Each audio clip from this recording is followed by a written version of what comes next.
Hey folks, it's Ben. I'm here with the 1995 Chevy Corsica. This is a replacement for the 1994 Buick Regal that my stepson has had, but we had to trade it in. We purchased this car at iPulluPull in Edmonton. It's a builder car, which means when they get cars that come in that are worth more as a car than as parts, they typically will sell them instead of just parting them out. So this is what this car is. And there's lots of reasons why, and we'll go through it. It's only got 172,000 kilometers, so that's about 106,000 miles on it. So that's pretty cool. It's got the stock wheels and the stock hubcaps. And it's this gorgeous, I think, cayenne red. It's a very nice red color, very metallic-y. We haven't done any sort of polishing to it yet, but the clear coat's still fairly good in most places, so that's a plus for us. It is kind of dirty right now. It's been driven, I think, twice or three times since we bought it, so it's in pretty good condition. The outside here, it's got a lot of components on the 95, I believe, and the 96 became just standard. So there weren't as many, options as you would think. So here we have our color mirrors, color matching door handles. This is where the dealer sticker had been, the inventory sticker for it.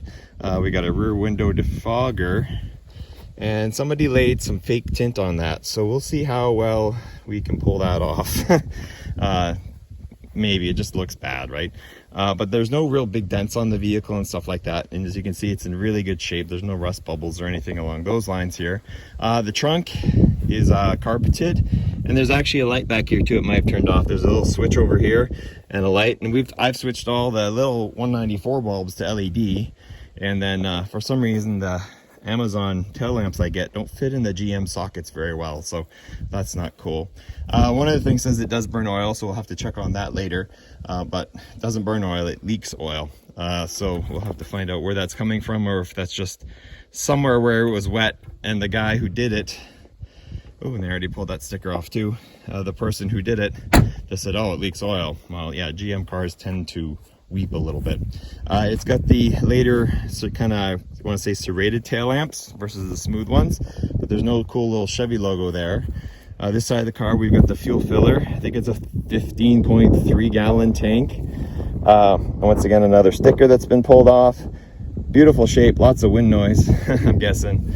And it's just really good looking car. So very pleased with that. That's kind of why we bought it. Still have to switch over the wipers because, they're zip tied on. You never know. And then somebody put this weird hole here that's got a square to the bumper, and they had a plate mount at one time, but yeah, I'm not sure what that's about. It has your typical Corsica blinkers and then white reflector, daytime running lamps and things. We'll get under the hood here in just a second. Let's come around inside. It is actually got quite a few nice features to it. I believe because of the shift interlock, where you put the doors would automatically lock and unlock, we've got power door locks, and this one has power windows as well. They actually, I think at one point had these seat belts mounted on the pillar, but then they came back to the door for some reason. Not sure on that. We have remote mirrors, so they're painted, and then we get some cool stuff like we have daytime running lamps. So, and with the Corsicas, it's very similar to the Berettas. You had this kind of the rotation switches that would on either side of the pod. This one's for the delay wipers. And then your rear window defroster there. And if you want to wash and things like that. So that's the knobbage there. Here we have our excessive gauge package consisting of temperature, speed, and fuel only. That's all it's got there.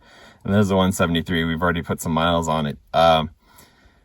Yeah, very sparse. Idiot light happy, I guess. Is that what they're going for? Looks like it's been running a 5W30 synthetic oil, so that's nice.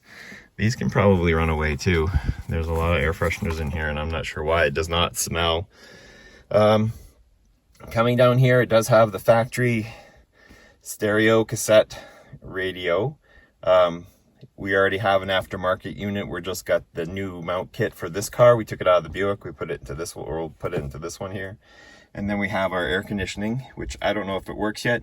It's hard to tell. It hasn't been warm enough to see if it does work or not. It's been so cold outside. We have a power trunk release, which is conveniently located right there, actually. and our 4-speed transmission. I think it's a Ford T60E. That's already told most people that we've got the 3.1 liter in this thing. We've got the cute little ashtray slash cup holder thing and the park brake here. We have our power window assembly here. This switch is a little loose, but it still works. And then inside here we have another little glove box. That's pretty cool. It's got cup holders in the dash, which are kind of neat and flimsy. And then it's got the pull-out drawer for things like your documentation and things like that. 2 front bucket seats, which is nice. It's a very comfortable car. He likes it. It's got a little bit more pep than the Buick does, and I'm guessing that's because it weighs about 500 pounds less. And then we've got a interior light up here too, which is now LED. So the interior is in really good shape. I think the only hole in it is a slide your butt in and out kind of thing here. We had that on my wife's Pontiac Fiero. Yeah, I thought this one has the body vents right there. Power windows, no rear floor mats, so that would be a missing option because I believe this car came with equipped with them. This glass cleaner apparently is the cat's meow, according to my son, and we got some wiper blades for it because those are not correct. This must be an ashtray. Yeah, one of those circle ashtrays. So nice clean interior, really pretty cool. The one defect on this car is the passenger side door does not open from the outside.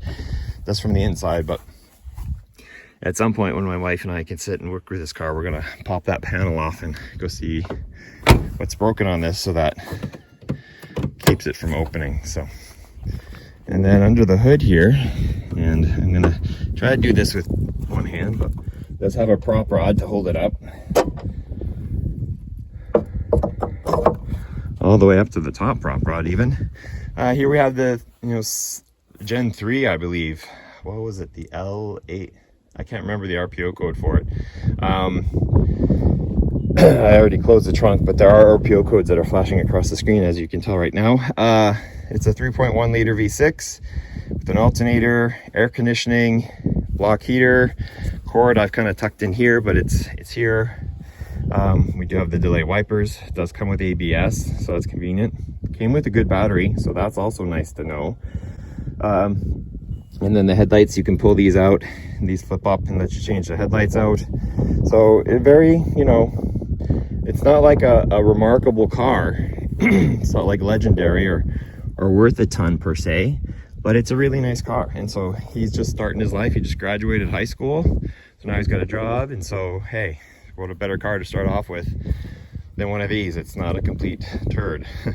And it's also a great vintage. 95 is a good year. It's ODB 1.5, so I'm not sure if my Tech 2 scan tool will work with it, but hopefully it won't have to, really, is what we're ultimately going for here. So let's go ahead and close this up, and we'll take a look at the trunk again. We'll grab that RPO code sticker for us.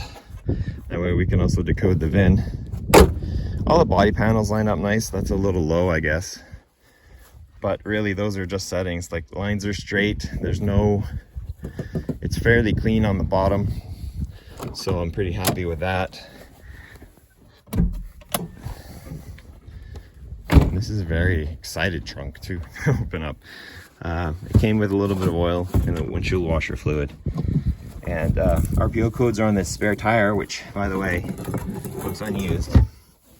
And there's our sticker there with our VIN and our RPO code stickers. So if I hang here for a second, not sure what that's for, we can run those VINs across. And yeah, it's got some nice speakers. He loves the bass and the radio, and it's just stock. We got him some 6x9s, but there you go. So if you have any questions on this is the intro video / Barnyard Crawl video of it, so I can detail it for family history, really is what these videos are about. And then we'll do some maintenance videos on it, so we can get a kind of a playlist going on all sorts of, we'll probably bundle it in with the Beretta playlist that's right over there.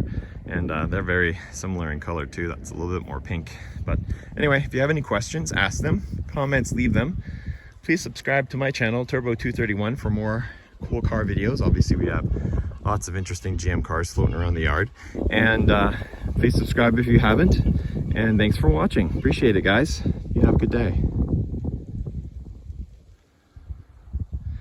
And there's a kitty. stormy.